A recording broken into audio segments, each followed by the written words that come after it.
เนี่ยคือบิดปืนโลด ปิดเบิ่งเลขมันยังเลยบ่ โอ้ยไฟมันก็ขึ้นอยู่มันติ ยังพากันมาแต่เช้าพุ่น บ่แม่มาของใดนี่นะ มากันได้ยินเขาเว้ากันอันเขาขอกันเขาขอเบียร์มาใหญ่จองปองกันเลย โดย ไปไม่ใหญ่ อันนั้นเด็กเอราวัณนั่นน่ะอันนี้มัน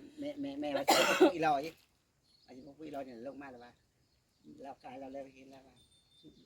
นี่บ่เบียร์2 ปองสิเป็นวิธีเด้ตอนน่ะกินเหล้าเมาได้อยู่เทิงน่ะเวลาอยู่เมาบ่มีนะพี่จะเข้าขายนะ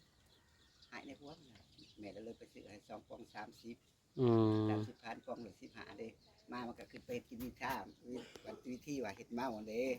แล้วก็เขาไปกินเขาอยากเล่นตามเรื่องมันเฮ็ดกินเหล้าเมาเบียร์เด้ โดย เลยซื้อให้มันก็เลยบัดซื้อให้มาให้จะ บาง มา คนเอาโตกตา ผู้บ่าว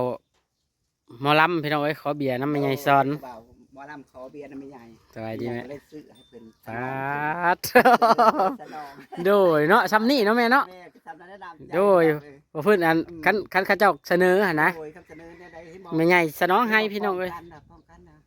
พ่อแม่มาว่าไม่ใหญ่กองร้อนเขาเสนอมาว่าจะไปเบียร์ผลปองได้บ่ได้ว่าก็เลย โดยจัดให้เลยเนาะแม่พูด เบียร์15ได้มื้อน่ะเขา พูด คน โดย ชาวหาคน โดย ผู้ของผู้ว่ากินเบียร์ก็มีผู้กินM100ก็มีก็เอาM100 โดยโดย ก็เลยเสนอในได้สรองในก็ โดยจัดให้เลยเนาะแม่เนาะ ขอบุญแทนคุณก็คือเพื่อไม่เรียกเฮ็ดงานให้ตัวเองป้องกันว่าบ่มีคนขาตีดีโบยก็จะปลอด โดยเนาะป้องกันความสงบสุขเนาะแม่เนาะ ขึ้น เรี ไป ยก เอา งานก็สำเร็จไปก็บ่มี คนออกเครื่อง เรื่องหยังเกิดขึ้นเลยอุดมสมบูรณ์จ้ะ โดย ตะมวนกับสื่อ โดยผู้บ่าวขอเบียร์ไม่ใหญ่ก็จัดให้ ผู้บ่าวขอเบียร์ก็เลยบ่ คันผู้บ่าวละขอลังหนึงก็ให้ลังหนึงแล้วนั่นเนาะแม่โดย ผู้บ่าวรอบัดนี้เนาะ ผู้บ่าวรออยากกินที่บ่อยกินบ่มีแวดอะ โดยแม่นก็อีเมว่าพี่น้องเอ้ย งานก็อุดมสมบูรณ์ความปลอดภัยพี่น้องเอ้ย ม่วนหมดคืนนะแม่เนาะ ความกินความหยามพี่น้องมาโมมาทานกันบ่ได้กินความสุขความเข้มกับ โดย ของแน่แนวกินกับหลายสมควร แม่นหลาย 200 โลบ่ ขอบ จัก คุณ นัดจักย่ำพี่น้องเอ้ย โดย จมว่าเฮ็ดบุญ โดย ก็บ่มีความสุขความเข้มแน่ๆบ่ได้กินจักแจกดอกพี่น้อง โดยเนาะไปก็ว่าได้กินอิ่มน้ำสำราญอยู่เนาะ อิ่มน้ำสำราญ อื เพราะว่าพวก ม ป้องกันเพิ่นรักษารักษาก็บ่มีหยังเหลือหยังเกิดขึ้นเลยสงบเลย โดยสงบสุขดีเนาะ ปู่แต่ว่าเฮ็ดส่งเสริมให้พ่อแม่กันพ่อแม่อยู่ดีมีแห้งไป โดย สวรรค์ชั้นฟ้า โดย ลูกเต้าก็เจริญเบิดสู่ครอบครัว สาธุพี่น้องเนาะ คำลูกเต้าลูกเรื่องกับปีหน้าก็เจ้าเทวีเจ้าพี่น้า โดยเนาะ แล้วก็ โดยอีไม่ใหญ่สิกลับแล้ว สิครับ โดย จะหน่อยที่ไปสอนกับเจ้าเอ๋ยผู้น้องในตีอ่ะ โดยโอ้สอนกุ้งนะแม่ ได้ไปสอน ปาด ไป โถ กับแปลงเนาะได้ถึงครึ่ง ปาดโถ แต่ว่าจะถึงเมื่อพักผ่อน โดยมาพักผ่อนกันไหม แห้งว่านนี่ใจบาดจะเงาเนาะ ขน้อยคือกันได เนี่ยจอยว่าไม่ใหญ่ก็สิจะเต็มที่เนาะเงาเนาะ ขน้อยคือกันขน้อยกันนั่งทายาดน้ำ ได้จ้ะ รับสองเทื่อพุ่น จอยบางทีก็ โอ้ยขน้อย จนอยากเขาเป็นบอกว่าใจบาดอยากลุกนี้อยากลุกไปนอนไปมือตา โดยมือตาบ่ขึ้นเลยนี่ ขึ้นว่าเดี๋ยวก็พาแจ้งไหนคืนก่อนเดี๋ยวก็ได้ โดย แล้วก็แจ้งคืนชอบกันแจ้ง สองแจ้งนะแม่ ชอบแจ้ง ไหวอยู่บ่ แล้วบางคืนว่าแจ้งมึกปลาแรงปืนสิชูได้บ่เลยปันปลอดภัยปัน โดย แต่ฟ้องแจ้งอีก แต่ว่าบุญอยู่กับพวกน้องกับสวัสดิ์ขึ้นโหดได้ เขาได้เนาะนะแม่ หาว่ามาเวได้ โดย หัดเบิด โดย ต้องไปบุญก็ลงจะบุญไป หมุนซื่นนะแม่เนาะ แกมีแต่บุญต่อยพี่น้อง โดยเท่าพี่น้องเอ้ยตัวโน่ได้เฮ็ดบ่ เป็นตัวโหดเฮ็ดบางจะพุ่นแล้ว โดย มันออกมาหมดมัน โดยมันอยากเหี่ยวแล้วเนาะแม่ ทอดเนาะ โดยเนาะถอดออกแล้วให้มันออกไหมเนาะ ออกไม่ โดย กันดอก โดยชุกข้างนอกก็สีเมื่อแล้วแม่เอ้ยโดยเอาเครื่องเอาของ บานตะกี้นั่งบานมาส่งคนขึ้นรถขึ้นล่างว่าชุบพ่อแม่มาแต่กลางโพสีนี่ก็เลยบ่ตะวุฒใส่บาทใส่เบี้ยแล้วก็ โดย พาเข้าพาหน้าแล้วก็ เลยบ่ได้ออกมาเนาะ ไปกราบห้องกับพ่อแม่ไปได้กินข้าวหรือเปล่า โดย แล้วบ่แล้วแม่ไม้ก็แล้วบ่แล้วครับ โดย พ่อแม่ว่าแล้วบ่แล้วลูกเพิ่นยังกินข้าวบ่กินข้าวบ่อยากรู้บัดลูกมาบัดว่าเบื่อบ่แล้วก็เลยส่งเพิ่นว่ากระดาษได้คุยได้ล่มเพิ่นได้แอมได้ล่มเพิ่น โดย ก็จะเนาะเพิ่นสิว่ามาหากับ สิคุยเพิ่นจะว่าเนาะโดยเฮาก็ได้เว้านำเพิ่นอยู่เนาะ อุ้ยแม่ไม้ก็จะแม่นม่วนคักล่ะบ่ได้ หมายม่วนได้เพิ่นว่า โดยเพิ่นว่าก็เลย โอ้ย กลับมื้อนั้น กลับเมื่อกันนะแม่เนาะ เอาแต่เราจะเอื้อนไป โดยแม่โดยเมื่อสักก้อนพี่น้อยเนาะมีกระตูกพี่น้อยกระตูกติบเข่า พ่อใหญ่เลยมาแต่แน่เนาะ โดยพ่อใหญ่เพิ่นติดเวียกแม่เวียกนับบ้านเพิ่นนั่นแหละเพิ่นก็เป็นบุญคือกันก็เลยให้แม่ใหญ่มากระตูกกระตะเต็มซาเล้งพี่น้อยโอ้กระดาษทิชชู่ก็เอาอีกมันเหลือบ่ไม่มันนี่คือเอานะ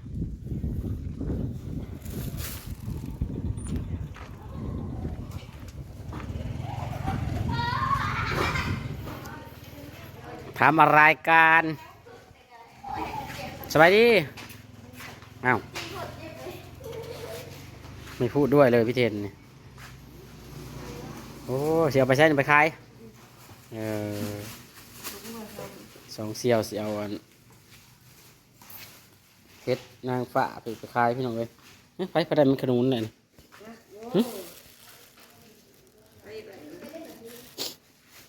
ขายก็เป็นไร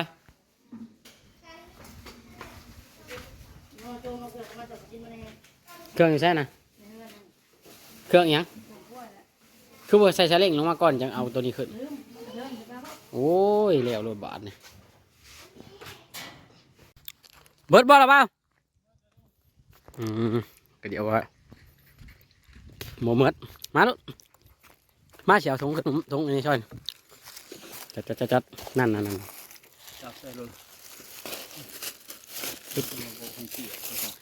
ฮะสบายดีพี่น้องนะเพิ่นบ่ให้เปียกซะระยัดลงเลยแล้ว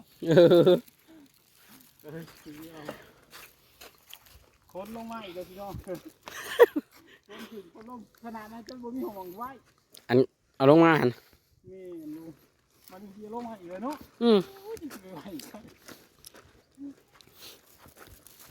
ถ้าข่อยนี่ตัวได้บริษัทแล้วบุพเอามาปลาว่าอยู่บนมันกว้างด้วย มันจะใช่ยังเป็นน้ำ แม่น อันนี้เอาลงมาแบบนี้ เต็ม เดี๋ยวอันนี้เล่นนี่เป็นใช่ยังตำหุงกับบีบเอาเลยเนาะ แม่นแบบว่าห้องบีบลายๆจังเอาลงมา อันนี้มันแนวใช้งานงานจำเป็นนั่น แม่น โอ้ยปานไปสิใช่พี่น้องสีเฮ็ดยังอัน ไม่ตองก็เอาไม่บางอ่อนเนี่ยเอาเมื่อใช่ไหมบ่ไปตองก็ได้จมชิ้นเหลือร้ายปานนั้นบ่เด่น ให้แม่ใจเด้อไปเนาะ10 บาทไปพี่น้องจังหมอกไปทางบ้านกันนั่งกินอยู่นอกเดี๋ยวลูกนั่งกินอยู่นอกนี่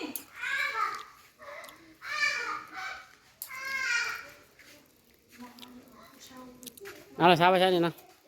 เดี๋ยวว่าจะต้มสุกี้บ่ ช้าอันนี้ มาเบิ่งแล้วพี่น้องกุ้งห้อง มันคอเขียวไปหรือเปล่ามันยังงามอยู่ปะเห็นบ่แล้วอันตัวใครว่านะ มันก็มี2ถุงกันน่ะสิเห็นลุง นั่นแหละนี่แหละคาไล่เลยมี2 ถุงบ่ตัวนี้เด้ตัวนี้คือสิบ่แม่นดอกตัวนี้ พุ่นปลาใส่แล้ว นี่พวกนี่ไงกุ้งหัวดำ อ้าวทำไมเป็นอย่างนี้โอ้ย กินได้แต่โต แม่น ยะ จักมาเด้ อยู่ในๆหนู ไปยากเพื่อนเอา ใครอยู่ยังคาไล่เขาว่าแม่นเลี้ยวอะไรได้บักลายหนึ่งเขายังมา เอาให้แน่นะ เป็นโลเพิ่นได้ฮอดบ่โลเขาว่าฮอดได้เป็นโลสินโลหนึ่งบ่ได้หลายเด้ จะกระซักเองบอก แม่นี่เขาคั่วต่อเลยถ้าจะสักแบดแล้วอันโน้ตเช้านะฮะ ไอ้พี่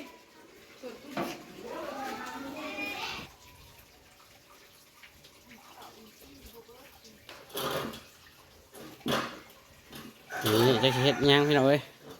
ต้มซิกุซุกี้บ่ฮะหยังมาใส่น้ำพืชนี่เนื้อหมู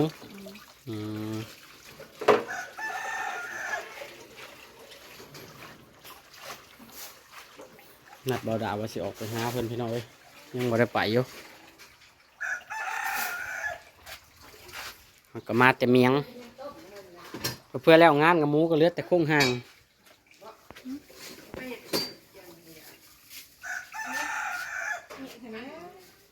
เ เคพี่น้องเนาะไว้สำนี้ก่อนพี่น้องเอ้ยคลิปนี้ก็มุ่งยังไลฟ์มาก